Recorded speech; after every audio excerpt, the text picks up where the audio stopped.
Le groupe d'action locale Culturalité développe des projets dans l'est du Brabant wallon depuis 2002. Il incarne la coopération rurale entre les communes de Beauvechin, Hellessines, Incourt, Jodogne, Orbjauge, Perouet et Ramilly. Le GAL Culturalité informe, accompagne, partage et s'engage sur des projets souhaités par ces communes, par les entrepreneurs, les associations et par les citoyens. Ces actions sont en lien avec les enjeux de l'environnement, de l'économie locale, de la cohésion sociale et se connectent aux défis climatiques et numériques. Le GAL Culturalité accompagne les agriculteurs dans le renforcement de leurs filières et favorise la création de réseaux entre entrepreneurs. Par des formations, des rencontres et des actions de terrain, le GAL met l'innovation et la créativité au cœur des pratiques et favorise le développement d'initiatives dans de nombreux domaines. Le soutien du GAL m'a entre autres permis d'avoir une plus grande visibilité lors de différents événements. Ça a été surtout un soutien inestimable dans le cadre des chantiers participatifs qu'ils ont largement relayés à travers leurs différents réseaux et médias, notamment pour construire un abri à légumes, pour implanter les serres, pour faire des apports de compost. Ce sont toutes des actions qui nécessitent pas mal de bras, qu'un maraîcher tout seul a parfois du mal à réaliser. Et donc avoir ce soutien de mise en réseau auprès de mes collègues, mais aussi à l'égard des citoyens, est vraiment quelque chose de très très précieux lorsqu'il y a des grosses actions à mener sur mon terrain. Alors mon activité a été mise en valeur par les actions du GAL de Culturalité, que ce soit par interviews, des formations, des choses vraiment pour être pris au sérieux en tant que commerçant local. Qu'ils ont organisé un marché des artisans, mais incroyable. Vraiment, on a été reçus comme des rois. Certains marchés devraient prendre exemple pour nous prendre au sérieux. Des projets partagés naissent de la coopération ASB Brabançonne. De multiples partenaires publics et privés se connectent en continu, parce qu'ensemble, on peut mieux répondre à des défis communs. Le GAL nous a aidés depuis le départ dans le projet Cultivae. Ça a été un facilitateur qui nous a mis en lien avec des acteurs du territoire, donc des transformateurs, des agriculteurs. Pour pouvoir créer une nouvelle filière, le volet communication est très important. On a dû organiser des événements qui remettaient en lien les brasseurs, les agriculteurs. Et là, le GAL a une force terrible pour rassembler, donc ça nous a vraiment aidés. On n'aurait pas pu le faire par nous-mêmes. J'ai été contacté par le GAL au sujet de l'implantation de haies et de buissons isolés. J'ai demandé à ce que l'école Da Vinci soit impliquée, tout simplement parce que c'est eux notre avenir et qu'il faut au plus vite les sensibiliser au monde rural, à notre travail, que ce qu'on fait n'est pas toujours négatif, car des fois c'est nécessaire, et les impliquer aussi à la biodiversité. Les dynamiques sont nombreuses dans l'est du Brabant wallon. Par diverses actions, de nombreux atouts sont mis en lumière et deviennent de vraies opportunités de développement et de cohésion sociale. Moi, quand je suis arrivée toute nouvelle chargée de plan de cohésion sociale, le GAL a permis que je rencontre mes collègues limitrophes. C'est vrai qu'on est tous perdus un peu à gauche, à droite dans notre métier de tous les jours, dans notre routine. Et donc le GAL pose aussi à un moment donné un cadre et permet de rassembler les différents acteurs. Le fait de cette dynamique permet de porter une série de projets que tout seul dans son coin, les communes, et notamment les plus petites communes, ne pourraient sans doute pas mener à bien. Et toute l'équipe du GAL fait que les choses sortent de terre, les projets se concrétisent. Les citoyens sont au cœur du développement rural stimulé par le GAL. Nombreux sont ceux et celles qui s'engagent sur des actions et jouent un rôle dans le renforcement de la solidarité au sein des villages. Le fait de travailler avec le GAL nous a permis de toucher plus facilement le public des jeunes, notamment dans l'organisation du climaton. On a pu justement là, pendant quelques jours, être en contact avec les jeunes et essayer de voir comment eux voyaient la mobilité.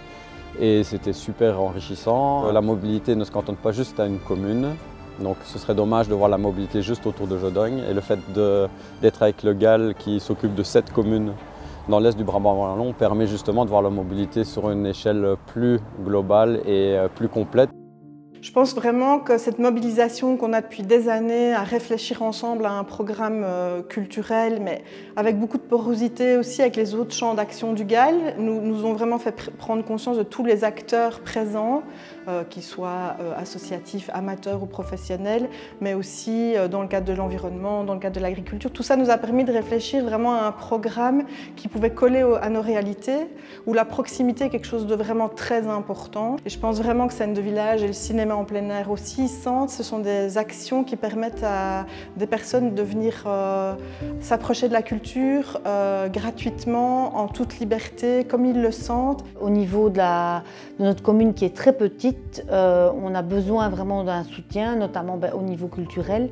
Si le GAL n'avait pas impulsé les scènes de village, on n'aurait jamais eu d'événements culturels de cette ampleur. On a eu un soutien avec des animations qui s'appelaient Eco-Watchers, où des personnes volontaires bénéficiaires du CPAS ont participé à des ateliers qui permettaient de faire des économies d'énergie et aussi dans une idée écologique de peut-être faire moins de déchets. Et ça a rencontré quand même un certain succès alors que c'est un public difficile à toucher. Toutes les actions menées par le GAL correspondent à une stratégie, à des besoins, à des envies des citoyens, des associations, mais aussi des communes du Brabant wallon. C'est vraiment de manière globale que tout ça est construit. Le GAL connaît très bien toutes les pépites du territoire de l'Est du Brabant wallon. Et donc c'est là qu'on voit à quel point cette connaissance peut servir à développer des projets qui autrement ne verraient jamais le jour. Je crois que le bénévolat est quelque chose qui peut apporter un plus, soit une personne en fonction de son passé professionnel. En travaillant comme bénévole, je dirais qu'on est un petit peu un supplément d'une association. C'est vraiment une plus-value parce qu'en termes de dynamique, en termes d'implication, ce sont des gens qui ont envie de partager leur savoir parce que directement impliqués. Et donc pour les enfants sont des éponges et donc ils sentent vraiment que ces gens-là, ça leur tient à cœur. Et donc du coup, la dynamique autour des projets est fantastique parce que les enfants se sentent vraiment impliqués, entendus, écoutés. Et ce qui a permis en fait de travailler en étroite collaboration aussi avec l'implémentation du tronc commun dans les écoles. Alors pourquoi est-ce important? Pour pas mal de raisons. D'abord parce qu'ouvrir l'enfant à son environnement proche est quelque chose de très important puisqu'à partir de l'environnement proche, après on ira au-delà. Que ce soit Vélo sans âge ou la Caravane des liens, ces deux projets apportent une dynamique nouvelle à nos résidents. C'est vraiment une plus-value par rapport à toutes les activités qu'on leur propose déjà au quotidien. Et cette dynamique est vraiment très très présente et c'est des activités qui sont attendues vraiment de la part de nos résidents. Ça devient quelque chose d'ancré dans leurs habitudes et donc c'est très très positif. Ce rôle fédérateur fait partie de l'essence même de notre GAL Culturalité. Il occupe aujourd'hui une place clé et un rôle essentiel au sein de notre territoire. Et le GAL est aujourd'hui un partenaire dont on ne peut plus se passer. Le GAL est soutenu financièrement par la mesure européenne Leader, par le Brabant wallon et les 7 communes partenaires. La stratégie et les projets qui en découlent ont vocation à développer des initiatives, des connexions, de la cohésion, des emplois et une vraie capacité d'adaptation du territoire face aux défis globaux. Dès 2024, de nouveaux projets verront le jour. En tant que citoyen, association, entreprise, vous pouvez aussi soutenir les actions du GAL Culturalité pour contribuer au renforcement d'une communauté dynamique de plus de 56 000 habitants et un développement robuste et durable dans l'Est du Brabant wallon.